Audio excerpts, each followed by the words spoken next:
Good morning everyone. Welcome to another video of Fish of Debenture Part 3. Part second में हमने vendors के rules किए थे कि वेंडर की अकाउंटिंग ट्रीटमेंट क्या होती है। अगर किसी ने वो वीडियो नहीं देखी तो मैं इस वीडियो में डिस्क्रिप्शन में उसका लिंक डाल दूंगा। आप प्लीज वेंडर के रूल्स वहां देख लेना। आज हम उस वेंडर के क्वेश्चंस करेंगे ताकि आपको वेंडर का कंसेप्ट अच्छी तरह क्लियर हो सके। हमने उसमें रूल्स किए सेकंड वीडियो में। थर्ड वीडियो में आज मैं उसके क्वेश्चंस कराऊंगा।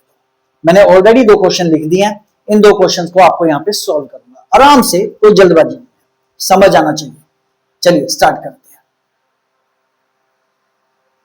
क्वेश्चन नंबर 1 बेटे, ए लिमिटेड, मेरी कंपनी का नाम ए लिमिटेड, अनमोल लिमिटेड।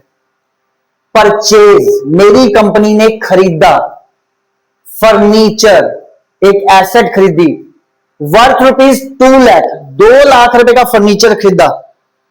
मशीनरी खरीदी वर्थ ₹1 लाख, एक और एसेट खरीदी। अब 2 एसेट होगी, एक फर्नीचर एक मशीन। समझ आ रही है? 2 लाख का फर्नीचर, 1 लाख की मशीन। सर क्रेडिटर भी दिए हुए हैं 50,000 के, ठीक है जी। एक लाइबिलिटी भी आ गई, 2 एसेट 1 लाइबिलिटी। ठीक है सर, एसेट्स को हम डेबिट करेंगे, लाइबिलिटी को हम क्रेडिट करेंगे। एसेट्स को डेबिट और लाइबिलिटी को क्रेडिट, ये हमने रूल में सीखा था। फ्रॉम बी लिमिटेड, किससे खरीदा? बी से खरीदा। जिससे खरीदते हैं उसको वेंडर बोलते हैं, तो यहां पे इस क्वेश्चन में वेंडर बी है। सर कितने में खरीदा? At an agreed value of 270। लो जी, एग्रीड वैल्यू, वो प्यारा सा नाम आ गया, 2,70,000 रुपए में, मतलब समझौता हुआ है। मैं बी को 2,70,000 रुपए दूंगा। एग्रीड वैल्यू या परचेज कंसिडरेशन कुछ भी लिखा हो तो इसका मतलब है कि मैं बी को इतने रुपए दूंगा। ओके सर, आपने 270 में 2 एसेट और 1 लाइबिलिटी एक्वायर करी है। ठीक है जी, यहां तक बात समझ आ गई क्या क्या लिया। अगर अब मैं इसकी जर्नल करने जाऊं तो प्लीज चेक करना जर्नल कैसे करनी है। आपका format, date, particulars, ledger folio, debit amount and credit amount. मैं एंट्री कर रहा हूं। एंट्री नंबर 1, जितनी भी एसेट्स आपने खरीदी सबको डेबिट करो। सर 2 एसेट खरीद दिया, फर्नीचर और मशीन। ओके जी, फर्नीचर डेबिट, 2 लाख रुपए का फर्नीचर खरीदा। मशीनरी डेबिट, दोनों एसेट्स को डेबिट कर दिया गया। 2 एसेट्स थी भाई, दोनों एसेट्स को मैंने डेबिट कर दिया। एक लाइबिलिटी है, लाइबिलिटी को क्रेडिट कर दिया टू क्रेडिटर। कितना दिया था? 50,000। ये सारे रूल मैंने इसके पार्ट 2 में डाले हुए हैं। वेंडर का जो रूल्स बनाया है पार्ट 2 की जो वीडियो है उसके अंदर डाले हुए हैं। इश्यू ऑफ डिवेंचर पार्ट 2 में इसकी वीडियो डली हुई है। रूल्स वहां चेक कर लेना, क्वेश्चन वीडियो 3rd में देख लेना। 2 एसेट्स, दोनों asset debit, 1 liability, liability credit. किससे खरीदा? वेंडर से खरीदा। टू वेंडर, वेंडर का नाम यहां पे बी लिमिटेड है।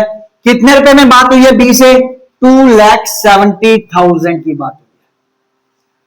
सर डेबिट और क्रेडिट तो बराबर नहीं आ रहा। मैंने आपको कहा था फर्स्ट एंट्री करने के बाद प्लीज चेक कर लेना, डेबिट और क्रेडिट का टोटल बराबर होना चाहिए।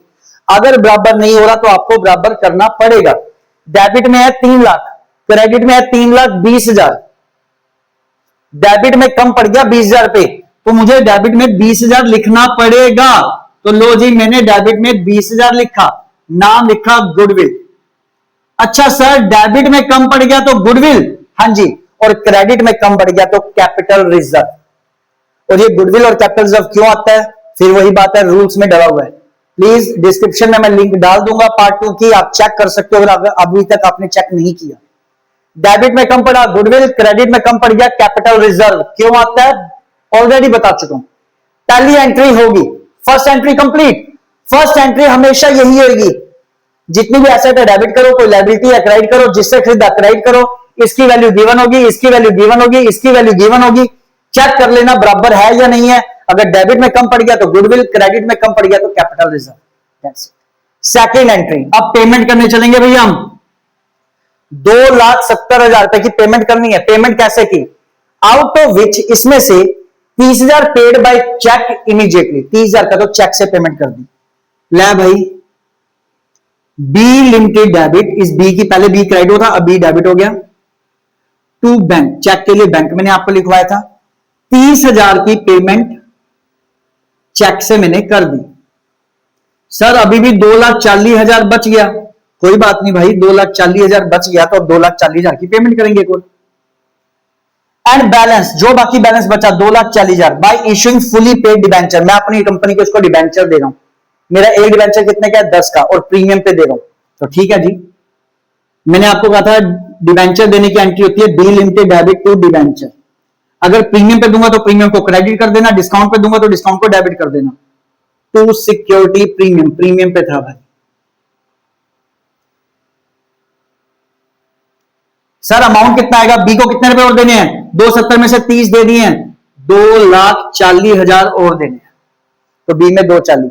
सर इनमें कितना आएगा, कई लोग अपनी मर्जी से कर देते हैं, यहां पे सीखते नहीं है।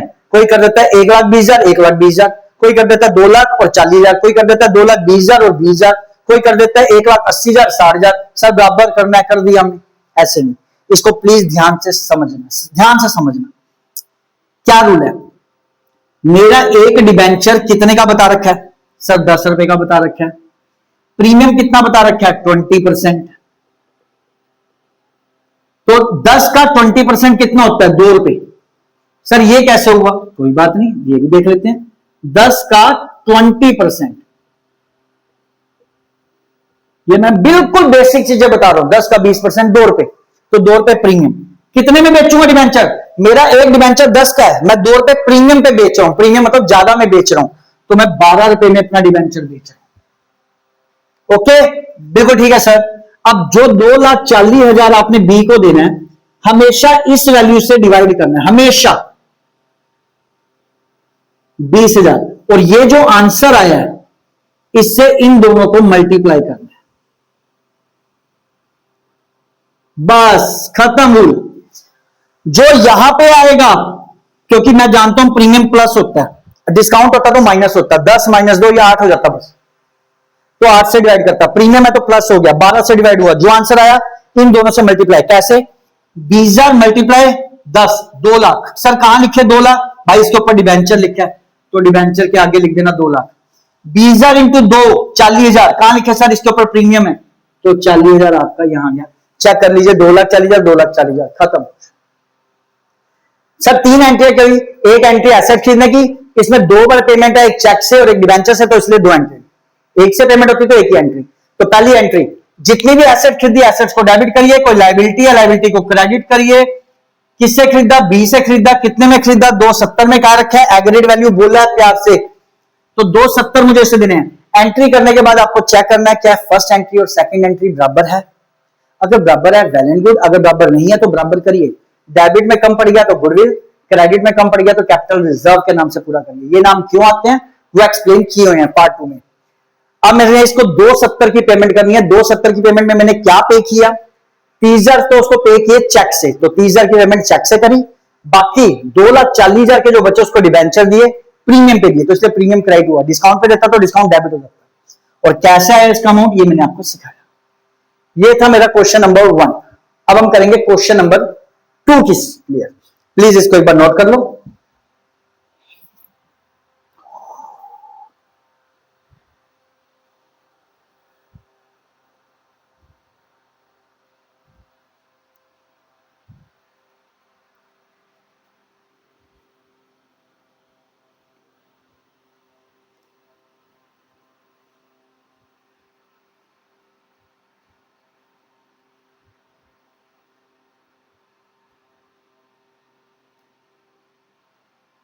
कई स्टूडेंट कहते हैं सर आप डस्टर यूज नहीं करते, शुरू से आदत है, इससे ज्यादा मेरे को अच्छा लगता है क्लियर करना।